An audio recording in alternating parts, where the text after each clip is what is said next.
और दोस्तों, अगर डॉक्टर किसी को डेड डिक्लेयर कर दे तो उसके बाद वो इंसान बाय एनी चांस फिर से जिंदा हो सकता है। आप में से ज़्यादातर लोगों का जवाब ना ही होगा, पर वहीं आप में से कुछ लोग वो भी होंगे जिन्होंने ये चमत्कार होते हुए प्रत्यक्ष रूप से देखा होगा। और मेरी आप बीती भी कुछ ऐसी ही है। फ़र्क बस इतना है कि वो मर के ज़िंदा होने वाला इंसान मैं ही हूँ।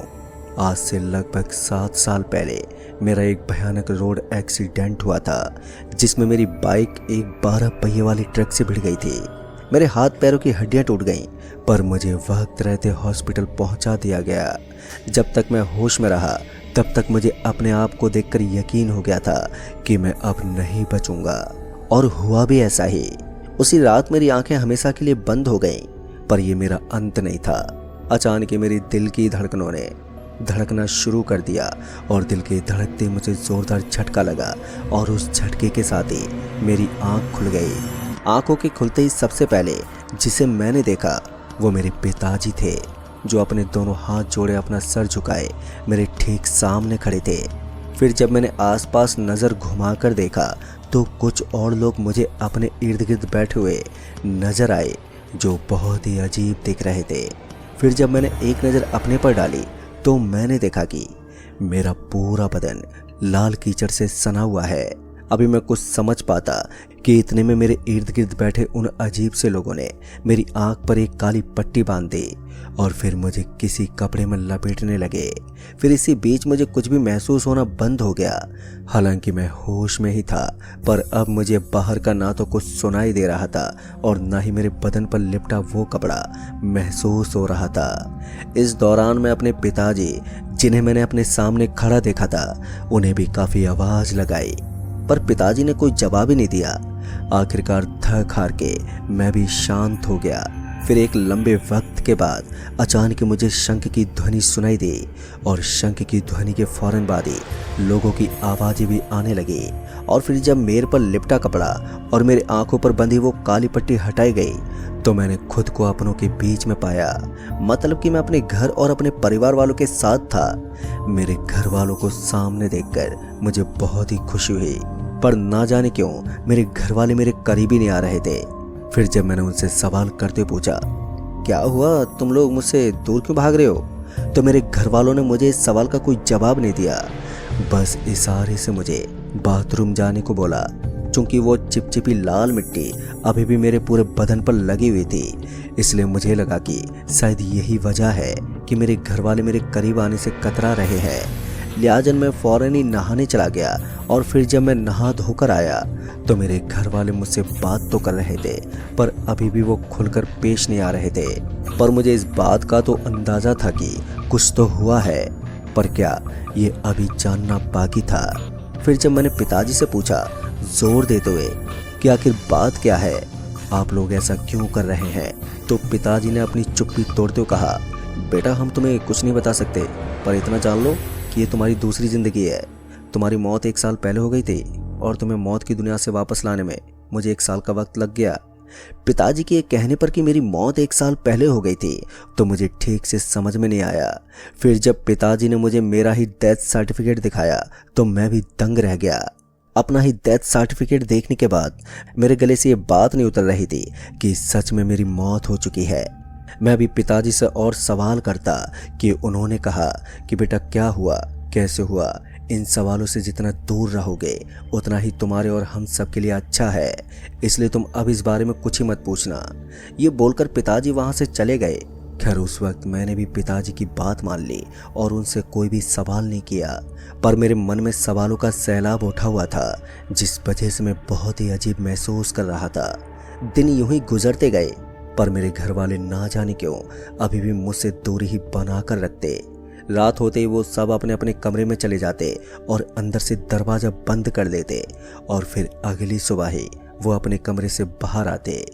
वही मुझे भी बड़ा अजीब महसूस हो रहा था। मुझे कभी कभी ऐसा लगता कि मैं हूँ ही नहीं, मतलब कि मैं कभी भी आईने में अपना ही चेहरा देखकर इस सोच में पड़ जाता कि ये कौन है। और तो और मुझे अब अलग अलग शौक लग गए थे, जैसे कि पेंटिंग का। पर मैं जो भी पेंटिंग बनाता था वो सारी ही पेंटिंग बहुत ही डरावनी और बहुत ही मनुष्य होती थी। क्योंकि मेरी हर पेंटिंग में किसी न किसी की मौत होती थी, वो भी बड़े ही दर्दनाक तरीके से। पर हैरानी वाली बात तो ये थी कि पेंटिंग बनाते वक्त मुझे ये याद नहीं रहता कि मैंने कब पेंटिंग बनानी शुरू की है और कब ख़त्म। इस पेंटिंग तक तो ठीक था, पर गुजरते वक्त के साथ एक और चीज़ होने लगी। दरअसल एक सुबह जब मेरी आँख खुली तो मैं अपने बिस्तर पर नहीं बल्कि किसी कब्रिस्तान की किसी कब्र पर बैठा हुआ था। अपने आप को कब्र पर बैठा हुआ देखकर मैं चीखते हुए उस कब्र से उठा और भागा, और गिरते बजरते जब मैं उस कब्रिस्तान से बाहर निकला तब जाकर के मेरा दिल काबू में आया। फिर और जब मैंने आसपास देखा तो सामने एक बस स्टॉप दिखा जहां कुछ लोग मौजूद थे। मैं फौरन ही भाग के उनके पास गया और जब मैंने उनसे पूछा कि ये कौन सी जगह है तो उन्होंने बताया कि यह हसरंगाबाद है। आज से पहले मैंने कभी भी इस जगह के बारे में नहीं सुना था। फिर जब मैंने उनसे पूछा ये सरौली यहाँ से कितनी दूर है तो उन्होंने इस पर सवाल करते हुए पूछा, कौन सी सरौली की बात कर रहे हो आप, जो मक्की बाजार के पास है या बिधौला वाला सरौली? बिधौला का नाम सुनते ही मैंने कहा, हाँ हाँ बिधौला वाला ही सरौली, मैं उसी की बात कर रहा हूँ। मेरे ये कहते उन्होंने कहा, वो तो तकरीबन 350 किलोमीटर दूर है यहाँ से। सरौली के लिए तो खामियाने से बस मिलेगी या फिर ढोज की रेलवे स्टेशन से 7 बजे वाली पुरवैया एक्सप्रेस से भी जा सकते हो। दोस्तों ये जानने के बाद मैं ढोज की पहुंचा और वापसी की ट्रेन ले ली। पर घर लौटते मेरा मन काफ़ी अशांत था, क्योंकि ये कोई साधारण बात नहीं थी कि मैं अपने घर से 350 किलोमीटर दूर आ गया और मुझे ये भी याद नहीं है कि मैं कब और कैसे उस कब्रिस्तान में पहुंच गया। हालांकि उस वक्त मेरे पास इन सवालों का जवाब तो नहीं था, पर मुझे ये पता था कि पिताजी को ज़रूर मालूम होगा। बहरहाल जब मैं घर पहुंचा तब तक सूरज ढल चुका था और घर का दरवाज़ा बंद हो चुका था। जैसा कि मुझे पहले से अंदाज़ा था कि मेरे घर वाले अब मेरे लिए दरवाज़ा नहीं खोलेंगे, ठीक मेरे अंदाजे के मुताबिक मेरे दरवाज़ा खटखटाने पर और आवाज़ लगाने के बाद भी किसी ने दरवाज़ा नहीं खोला। वहीं जब मैं दरवाज़ा पीटते पीटते थक गया तो मैं वहीं आंखों में आंसू लिए बैठ गया। अब एक और जहां मुझे अपने साथ हो रही अजीब घटनाओं ने हैरत में डाला हुआ था, तो वहीं दूसरी ओर मुझे अपने घर वालों के ऐसे रूखे व्यवहार से दर्द हो रहा था। खैर बहते हुए आंसुओं के साथ रात गहराती गई और मेरी आंखों को भी भारीपन महसूस होने लगा। बार बार पलक झपकती मेरी आंखें मुझे नींद के आगोश में ले जाने की जद्दोजहद में लगी हुई थी। पर मुझे अब इस बात का खौफ था कि कहीं मैं फिर से उस कब्रिस्तान में ना पहुंच जाऊं, और इसी खौफ के चलते मैंने पथराई हुई आंखों के साथ वो रात गुजार डाली। और फिर जब सुबह पिताजी ने दरवाज़ा खोला तो वो मुझको देखते ही रो पड़े और रोते हुए बोले, बेटा मेरी वजह से तुम्हें ये सब झेलना पड़ रहा है। काश मैंने उस आदमी की बात नहीं मानी होती और तुझे जिंदा करने की बजाय एक जिम्मेदार पिता होने के नाते अंतिम संस्कार कर तुझे इस दुनिया से विदा कर देता तो तुझे इस दर्द से गुजरना नहीं पड़ता। पर बेटा तू मेरे मुंह के चलते उस दुनिया की दहलीज पर खड़ा है जो हम इंसान की है ही नहीं। पिताजी की बात सुनकर मुझे कोई हैरानी नहीं हुई, क्योंकि जो कुछ भी मेरे साथ हो रहा था वो यकीनन आम सोच से कोसों दूर की बात थी। ये कुछ ऐसा मामला था कि जिसे हमारा विज्ञान आज तक समझने में नाकामयाब रहा है। फिर जब पिताजी ने ये कहकर दरवाज़ा बंद कर दिया कि तू हमसे कहीं दूर चला जा और फिर कभी मत आना, तो ये सुनकर मैं एक बार फिर से मर गया। आखिर एक परिवार ही तो था जिससे मुझे मदद की उम्मीद थी और जीने की वजह। खैर उस वक्त मैं बड़े उदास मन के साथ अपने घर की दहलीज से चल पड़ा, पर जाना कहाँ था ये तो मुझे पता ही नहीं था। घर से निकल जाने के बाद मैं अकेला बेसुध बस चले ही जा रहा था कि तभी कोई मेरे से टकराया और टकराते भूत भूत चिल्लाने लगा। फिर जब मेरी नज़र उस इंसान पर पड़ी जो मुझे देखकर भूत भूत चिल्ला रहा था, तो मैंने फौरन ही उसका कान पकड़ा और उसके कान को मरोड़ते बोला, तू सुधरेगा नहीं साले, मिलते ही तेरी मस्करी चालू हो गई। दरअसल वो इंसान कोई और नहीं बल्कि मेरे कॉलेज का दोस्त वरुण था। मेरे कहते ही वरुण शांत हो गया और बड़े ही गंभीरता से बोला, आज से करीब 1 साल पहले तू उस एक्सीडेंट में मर गया था और हम लोग तेरे अंतिम संस्कार में भी पहुंचे थे। वो अलग बात है कि अचानक ही तेरे पिताजी ने तेरे अंतिम संस्कार में आए सभी लोगों को ये बोलकर भगा दिया कि तमाशा देखने की कोई ज़रूरत नहीं है। तेरे पिताजी के उस अजीब व्यवहार के चलते सभी लोग उसी वक्त चले गए थे। मुझे तो अभी भी यकीन नहीं हो रहा है कि तू सच में जिंदा है। वरुण की पूरी बात सुनने के बाद ये तो साफ हो गया था कि मैं सच में मर गया था।